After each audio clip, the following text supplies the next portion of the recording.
Assalamualaikum warahmatullahi wabarakatuh. Saya di sini akan melakukan presentasi P2 mengenai skripsi saya yang berjudul Pengembangan Aplikasi Perangkat Bergerak berbasis Android untuk Diagnosis Penyakit Tanaman Hias Daun. Sebelumnya perkenalkan saya dulu. Nama saya yaitu Dev Utaradin dari Teknik Informatika. Langsung saja saya akan menjelaskan mengenai bab 6 yaitu bab implementasi. Dari bab ini akan dimulai dengan spesifikasi lingkungan pengembangan aplikasi. Perangkat keras yang digunakan yaitu Lenovo Legion Y540, kemudian juga device Android yaitu Samsung Galaxy A50. Kemudian perangkat lunak yang digunakan yaitu IDE Android Studio dengan bahasa pemrograman Kotlin pada sistem operasi yaitu Windows 10. Perlu juga dilakukan implementasi database, yaitu menerapkan entitas-entitas beserta fiturnya yang sudah dibuat pada bab yaitu perancangan data ke dalam database yaitu Firebase Firestore dalam bentuk collection.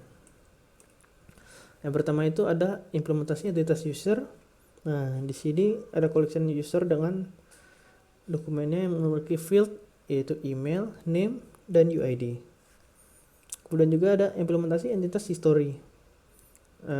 Dari dokumen history tersebut terdapat field yaitu date, ID, image, name, solution, dan UID. Kemudian juga ada implementasi entitas disease.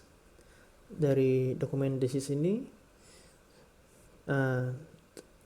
terdapat yaitu ID, image, name, dan solution. Dari field ID ini ditentukan untuk dapat dipanggil berdasarkan ID yang terdapat dari setiap dokumen. Dan setiap dokumen ini dibuat berdasarkan data penyakit yang sudah dibuat pada sebelumnya. Kemudian ada implementasi kode program. Dari sini itu akan menunjukkan hasil implementasi kode program yang didapat berdasarkan perancangan operasi yang didapat dan dibuat pada bab sebelumnya. Untuk implementasi yang pertama itu implementasi untuk melakukan fitur find plan name. Dari sini menggunakan metode yaitu analyze image dengan parameter bitmap. Dari sini bitmap tersebut akan di resize untuk menyesuaikan image yang dibutuhkan oleh model TensorFlow untuk dilakukan analisis. Kemudian dari model tersebut akan mendapatkan output yaitu nama dari analisis gambar tersebut dan juga skornya. Dan untuk mendapatkan iterasi yang dengan skor confidence paling besar yaitu digunakan metode yang nama getMaxIndexScore dengan input yaitu list dari output dari model tersebut. Dan dalam metode getMaxIndexScore tersebut akan dilakukan iterasi sebanyak 0 sampai 1000 kali. Dari iterasi tersebut akan didapat nilai skor yang paling tinggi dan iterasi yang memiliki skor tersebut indeksnya akan dimasukkan ke dalam variable yaitu indeks dan kemudian akan di return pada metode ini. Kemudian yang kedua ada implementasi kode program untuk melakukan diagnosis. Dari sini terdapat 8 if conditional yang digunakan untuk menyimpulkan hasil penyakit yang didapat dari jawaban yang jawaban radio box pada result view yang diberikan oleh user.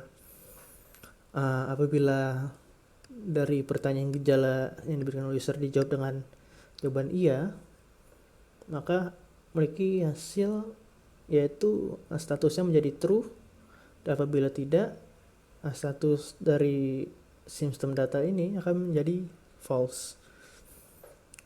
Kemudian apabila berhasil disimpulkan, akan dijalankan metode yaitu getDataDisease untuk memanggil data penyakit berdasarkan ID penyakit tersebut, dan juga terdapat juga parameter history ID dan date yang digunakan sebagai memasukkan data history tersebut ke dalam database history. Kemudian juga apabila tidak berhasil menyimpulkan penyakit yang didapat, maka akan menjalankan metode yang bernama itu show dialog. Dan isi dari metode show dialog itu untuk menampilkan dialog untuk memberitahu pengguna bahwa tidak ada penyakit yang dapat disimpulkan oleh sistem berdasarkan jawaban dari gejala yang diberikan oleh pengguna. Kemudian juga ada metode getDataDisease. Dari sini memanggil collection disease yang berada dalam Firebase Firestore dan dipanggil dokumennya berdasarkan ID yang dimasukkan dalam parameter. Kemudian setelah dipanggil data-data tersebut, kemudian akan dimasukkan ke dalam objek history,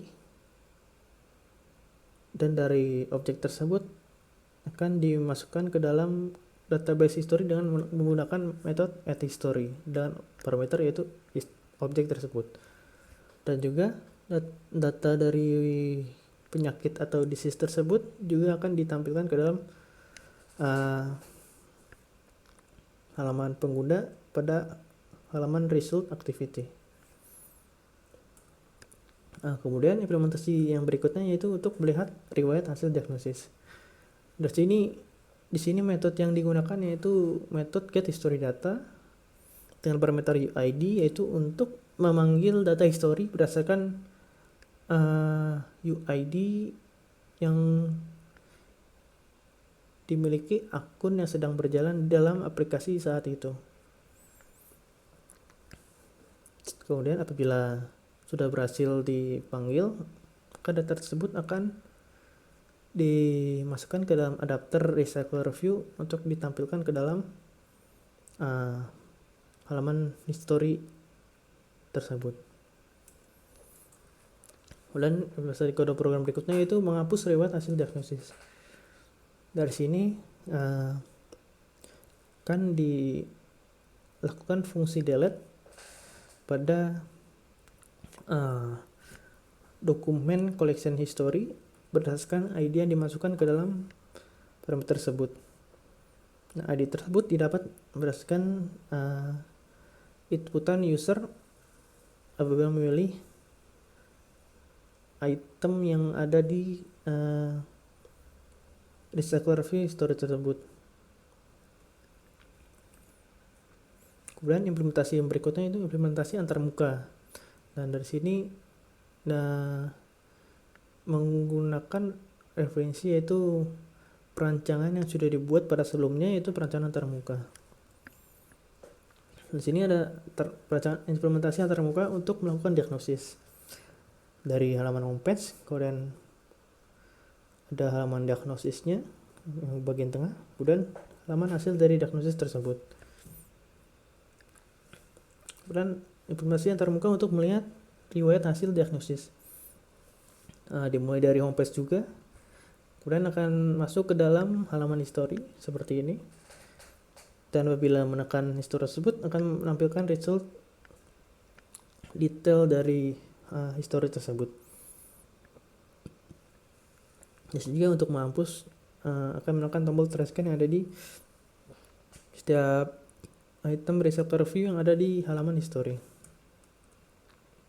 Kemudian implementasi untuk melakukan find my plan name, dimulai juga dari homepage, dan kemudian akan masuk ke halaman find plant name.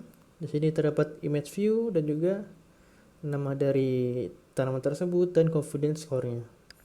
Dan sini dapat menggunakan capture foto menggunakan kamera device dan juga mengambil gambar dari galeri. Dan hasil dari analisis akan menampilkan seperti gambar di kanan. Dan masuk ke bab 7, yaitu bab pengujian. Di bab pengujian itu akan dilakukan 3 pengujian sistem, yaitu pengujian validation, pengujian usability, dan pengujian compatibility. Pengujian validation yang utama dilakukan itu melakukan diagnosis penyakit tanaman hias daun. Dari sini akan melakukan kasus uji berdasarkan apakah sistem dapat menyimpulkan jawaban pengguna dari penyakit yang sudah ditetapkan, yaitu ada 8, dan dari 8 kasus uji tersebut mendapatkan status berhasil. Juga diuji apabila gejalanya tidak dapat disimpulkan, maka sistem akan menampilkan dialog bahwa sistem tidak dapat diagnosis penyakit tersebut. Memiliki status itu berhasil juga. Kemudian pengujian berikutnya itu mengetahui cara penyakit tanaman hias daun. Mengatasi penyakit tanaman hias daun. Dari yang diuji yaitu sistem akan dapat menampilkan halaman result dan juga aktor dapat mengetahui cara mengatasi penyakit yang telah didiagnosis. Dari kasus uji tersebut dapatkan status itu berhasil. Kemudian pengujian validation berikutnya yaitu melihat riwayat hasil diagnosis penyakit tanaman hias daun. Di sini yang diuji apakah sistem dapat menyimpan hasil diagnosis yang telah dilakukan aktor ke dalam database, dan juga kasus ujian berikutnya apakah aktor dapat membuka halaman history dan sistem dapat menampilkan list history yang dimiliki oleh aktor. Dan juga kasus uji berikutnya yaitu apabila aktor membuka halaman history, kemudian sistem akan memberikan teks bahwa history yang dimiliki oleh pengguna akan berada pada di halaman tersebut. Dari ketiga kasus uji tersebut memiliki status berhasil. Kemudian pengujian validation berikutnya yaitu mendeteksi nama dari tanaman hias daun.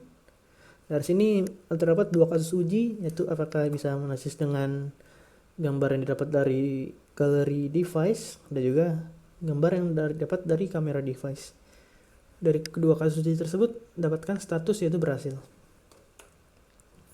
Kemudian pengujian yang berikutnya yaitu pengujian usability. Di sini dapat dilihat tabel dari hasil kuesioner usability terhadap 5 responden. Penjelasan dari tabel tersebut dapat dilihat seperti berikut. Huruf R yang tadi terdapat pada tabel tersebut merupakan responden, dan juga P itu merepresentasikan itu pertanyaan dari 1 sampai 10 yang terdapat pada kuesioner SUS. Seperti ini. Dan dari responden tersebut akan menjawab pertanyaan tersebut dan direpresentasikan pada angka 1 sampai 5. 1 itu merepresentasikan bahwa jawabannya itu sangat tidak baik, sangat tidak setuju. Kemudian 2 itu tidak setuju. 3 merepresentasikan netral. 4 merepresentasikan setuju.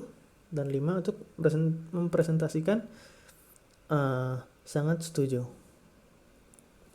Kemudian dari pertanyaan tersebut akan digunakan untuk menghitung skor SUS. Skor SUS tersebut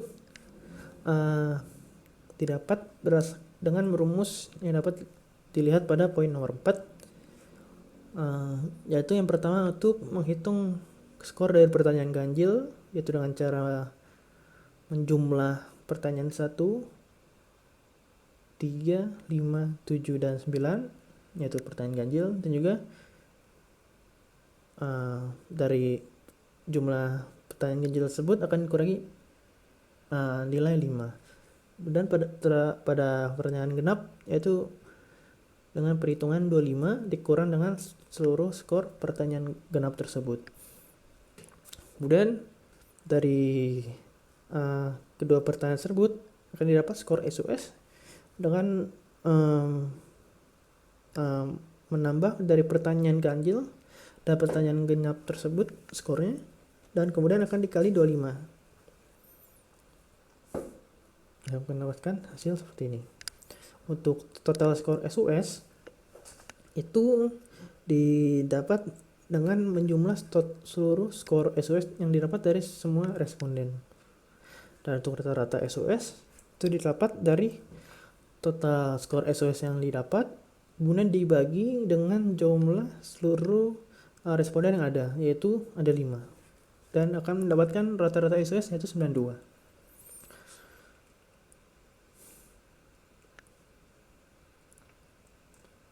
Dari rata-rata tersebut akan dinilai berdasarkan tabel berikut,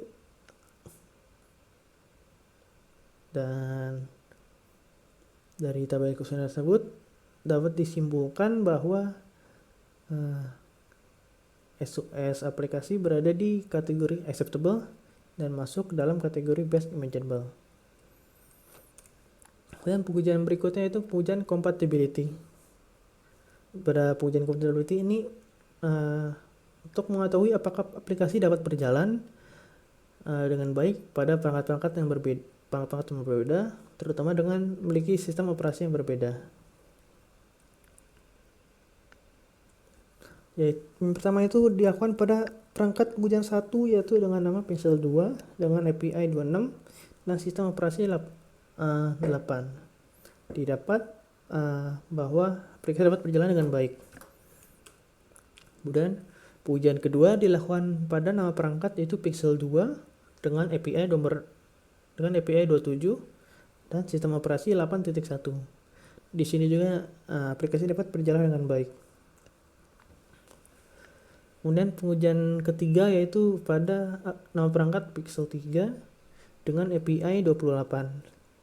Sistem operasi yang digunakan perangkat tersebut yaitu Android 9.0. Sini dapat dilihat juga bahwa aplikasi dapat berjalan dengan baik. Kemudian pengujian yang keempat itu pada Pixel, yaitu perangkat Pixel dengan API 29 dan sistem operasi 10.0, Android 10.0. Sini juga dapat dilihat bahwa aplikasi dapat berjalan dengan baik.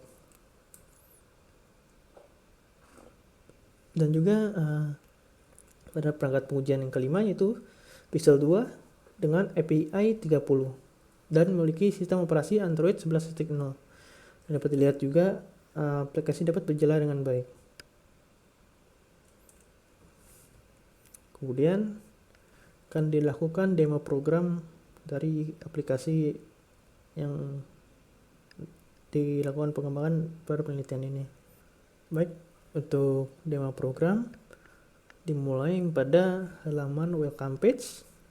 Dapat dilihat seperti ini. Nah, dari welcome page ini dapat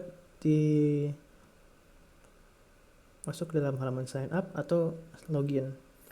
Dan saya mulai dulu dari melakukan sign up. Sini akan terdapat form yaitu untuk mengisi nama. Saya isi dengan nama tes. Nah, dengan emailnya walaupun tidak ada, saya tidak lakukan verifikasi agar memudahkan user. Tetapi apabila menggunakan email yang asal seperti ini, maka pengguna tidak dapat melakukan forget password karena email tersebut tidak ada.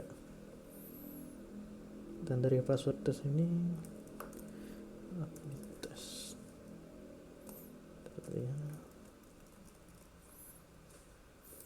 dari bila kalau salah untuk alert password didn't match, dan juga yang lain juga apabila kosong yang muncul alert juga. Dan untuk email Apabila isi dengan selain email, akan muncul alert email tidak valid.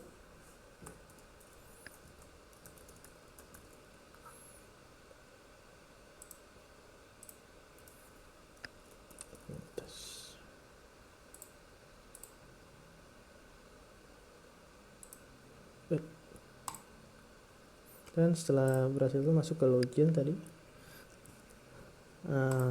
dari sini akan masukkan email yang sudah dibuat tadi, tes6gmail.com dengan password admin test.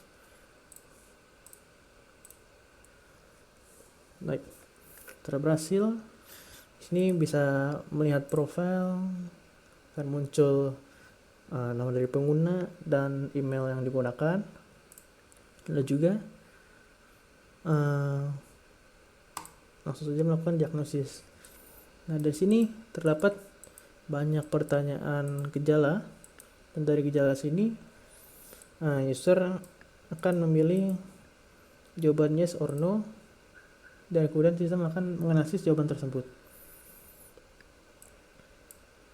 Kemudian apabila tidak ditemukan akan muncul dialog seperti ini. Kemudian saya coba saja.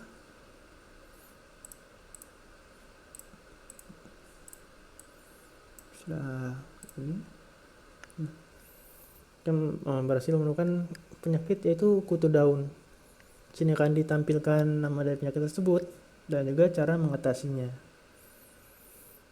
Kemudian setelah melakukan diagnosis,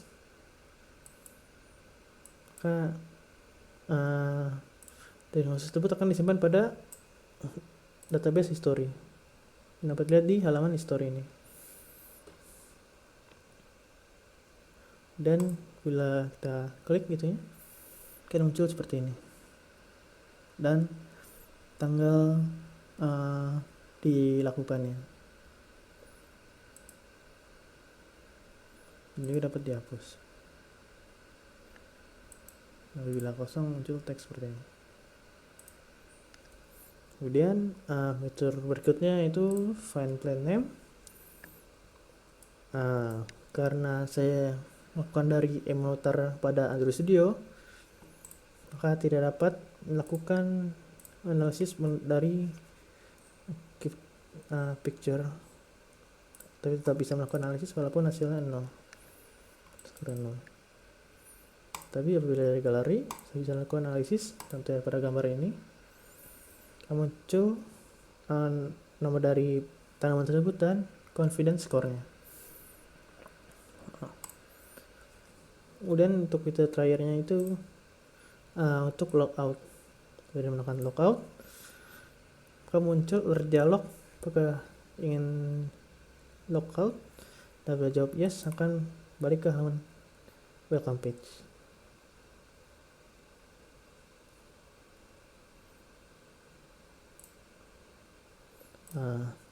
Baik, sekian, terima kasih. Wassalamualaikum warahmatullahi wabarakatuh.